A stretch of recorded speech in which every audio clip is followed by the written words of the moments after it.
Okay, here we are back with Avalon Hill's D-Day, the 1977 version. I'm getting ready for the first turn, in which the Allied player will go through his supply phase, his Allied invasion phase, his airborne phase, his movement phase, his combat phase, and his tactical air power.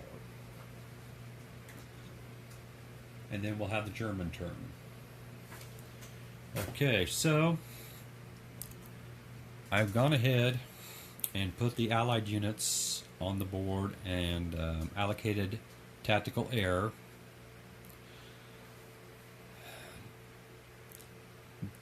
I've decided to make an attack. A couple things first, I guess.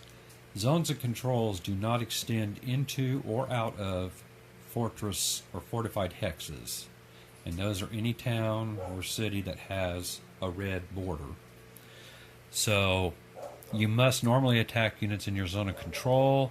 However, like I said, the zones of controls do not extend to or out of fortified hexes, which mostly are cities. There are other fortifications, fortified hexes, I guess they are, or fortified zone hexes, which are any pink hexes, which will be up in the north part of the map. However, the zones of control also do not extend across rivers. So these units are not in this unit's zone of control, since it does not exert a zone of control across this river, and vice versa. So anyway, without further ado, I'm going to go ahead, and there is no supply phase on the first turn because all units are considered to be in supply. The invasion phase, I've got my units where I pretty much want them. Like I say, we're going to attack. Oh, and also zones of control do not extend out into C hexes. That's why I don't have to worry about this unit, because everything else is around it is a C hex as far as zones of control. Now, I guess you can only have one combat per turn, so he won't have to attack this unit. These two units will not have to attack that unit. All right. I'm also going to land these units in this hex, and they will have to attack this unit. These units are going to try and take out Cherbourg without any help from air or any adjacent units. And I think that's going to be it. I placed interdiction markers up here on the Lehr Panzer Division, and over here, sorry for my arm being in the way, on the 1st Panzer Division. Just meaning the only effect that has is they will not be able to use strategic movement. So we are going to go ahead and make our attacks. You're supposed to land your airborne units after you've allocated your invasion hexes, but pretty much doesn't matter playing solo. So now we are going to move on to the Allied combat phase. Okay, I'm going to go ahead and make my attacks. I will probably show one or two, and then I will proceed with the others off camera. The first attack I'm going to make will probably be the one up here with the 2 infantry divisions and the 2 airborne divisions versus these 2 coastal defense units, or static, what are they? Static infantry, German only. Zones of control, like I said, do not extend across rivers or fortified hexes. So all units in a city are doubled. So there's 2 of these static units. So that's going to be 4 times 2 is going to be 8. Attacking units are going to be 4 plus 4, which is 8. And these 2 airborne units, so 9, 10, 11, 12, 13, 14. So the odds are going to be 14 divided by 8. They're going to be they're going to be basically 1 to 1 odds. So I need to double check and think here. Yeah, because they're both at St. Lo. These units are down here at St. Lo. Thought for a minute they were up there and would have to soak off or fight, but I don't have to. So basically 1 to 1 odds. I didn't allocate any air support to that attack, so this is going to be a pretty decisive attack. So I roll a 4 at 1 to 1, and let's see what happens. Ooh, that's not good. That's attacker back 2. So the attacking units here are eliminated, and this unit must go back 2 hexes. Or these 2 units must go back 2 hexes. So 1, 2. Let's see. 1, 2, and I think he has to be eliminated because, because he entered an enemy zone of control during a retreat. Let me double check here. 2 hexes. Units may not retreat into or through enemy zones of control. Impassable mountain hexes or sea hexes. Neutral countries are off the board. Cannot end its retreat in violation of stacking limits in a hex yet to be attacked this phase or in its original hex. They may retreat 2 hexes through mountains. Units must be retreated along a legal route. If possible, units that cannot retreat are eliminated. So, yes, 2 British, 1 British and 1 American unit have been eliminated. And this unit is eliminated because it cannot go back 2 hexes from St. Lo without violating stacking or hitting enemy zone of control. So the attack on Bayeux, however you want to pronounce that, was a failure, and a very costly failure. Yeah. Okay, so that dismal result for the Allies. We'll proceed to the next attack. I'm not sure what I've done here, but let's see. This unit will land here, and this unit will land here. It's an unopposed landing, however, they must attack this unit. They cannot attack or do not have to attack this unit because it does not exert a zone of control. They only have to attack units that exert a zone of control.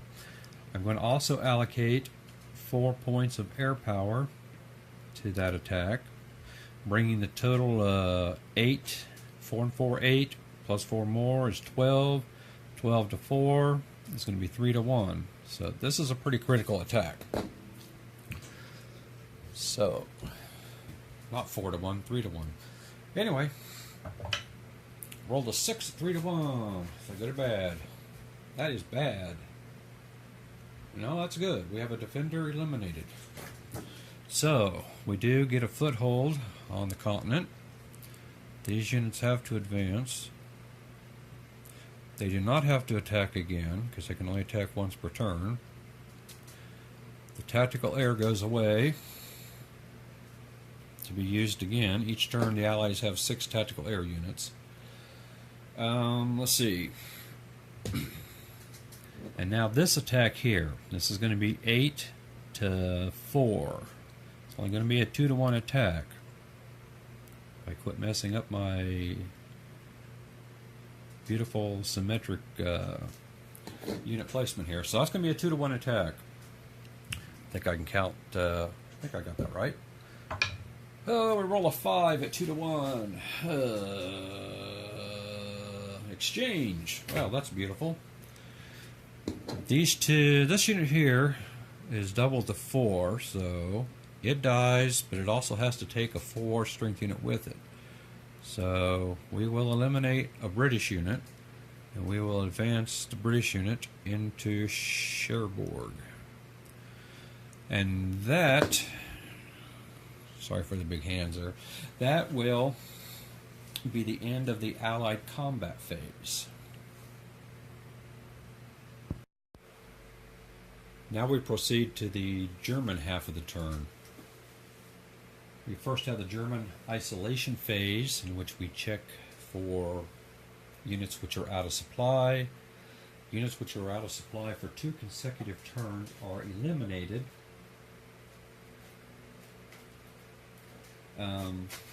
Let's see here. 2 units that I can see right offhand are these 2 static German units. Units in a fortified city or fortified hex are automatically in supply if they're German. So hexes like this one, let's see, up here, these units will all be, German units will all be in supply during a fortress hex. Otherwise, they have to trace a supply line off the eastern edge of the board, which is that way. And allies trace to beach hexes, coastal hexes, and I'm not sure what other hexes, but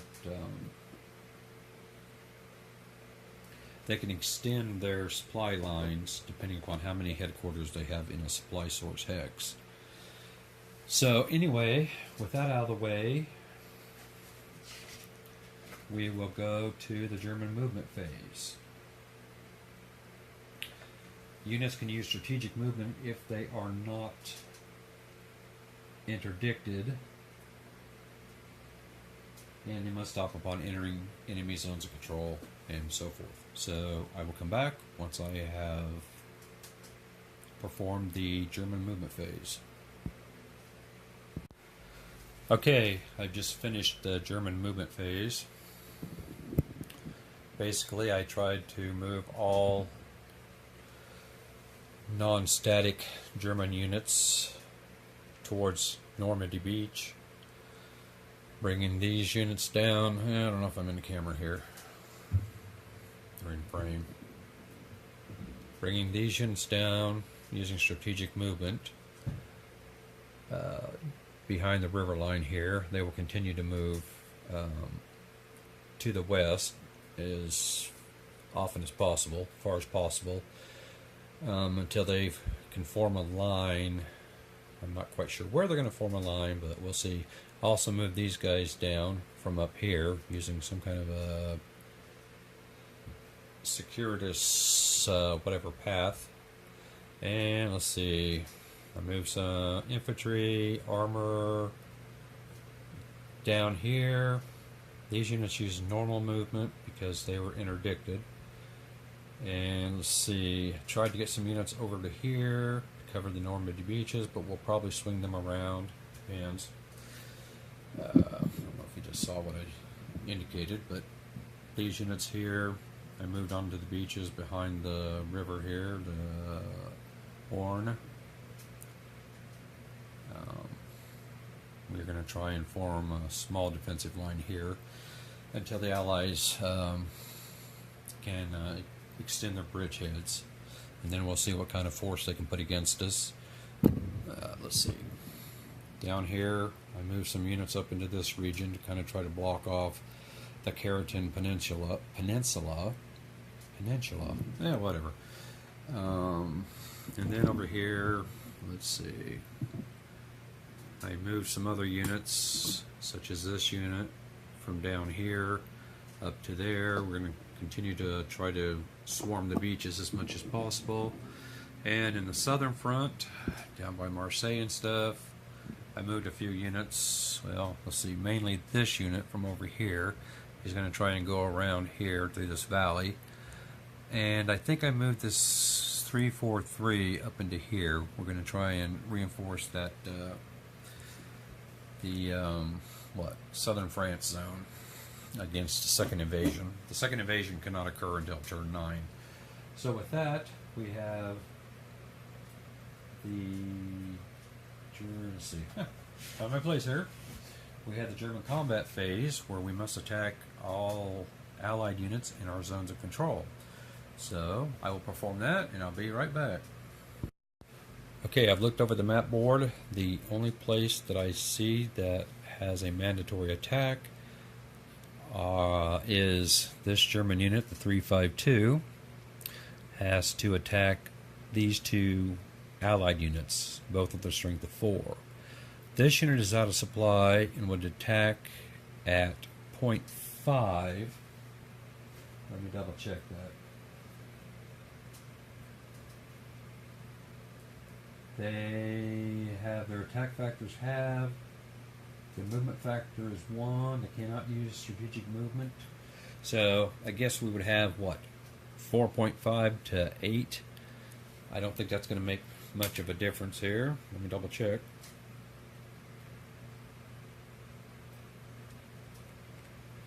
No, it's going to be a 1 to 2 attack, which is not going to be good for the Germans or pretty much anybody. I need a 1 to 2. Let's see. I need a 2 or a 1. So we can go ahead and roll the die over here with my handy dandy die rolling box. Let's see if we can see what we roll. I need a 1 or 2. And I roll a 2, which I guess will come over here. I think I got my magnification too high. There we go. As you can see, hopefully it's a 2. So a 2 at 1 to 2 is an exchange. He has to lose 4. I have to lose, or the Germans have to lose 8. And they have to lose, Allies have to lose 8.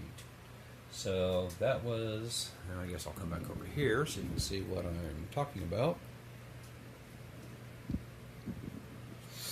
Let's see, the German unit was here, Karatan, whatever. What am I trying to say? The defender has to lose all of his units, which total 8. The attacker must match that 8, but I only have 4, but the attacker is eliminated along with the defender. I may have stated that backwards or incorrectly, but basically the side with the smaller total is eliminated. That would have been the Germans, but the other side losing at least as many factors from its total in the battle. Player with the larger total may choose which units to remove from those participating in the attack, but he must remove at least as many factors as the opposing side lost in the attack. Total factors lost are calculated in the same way factors are calculated for odds. The attacker counts his attack factors, and the defender counts his defense factors, including any doubling or tripling, to come up with their totals. So, the attacker, or the smaller side, loses 4. The other side has to lose at least 4. And I wasn't doubled, so there. Put him back. Now, is there advance after combat? Let's see. After all movements completed, let's see, the attacker resolves his attacks. Let's see, under the retreat.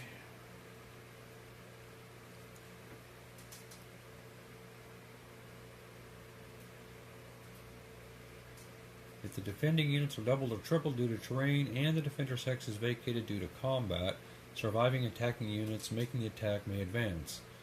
This is not the case in this.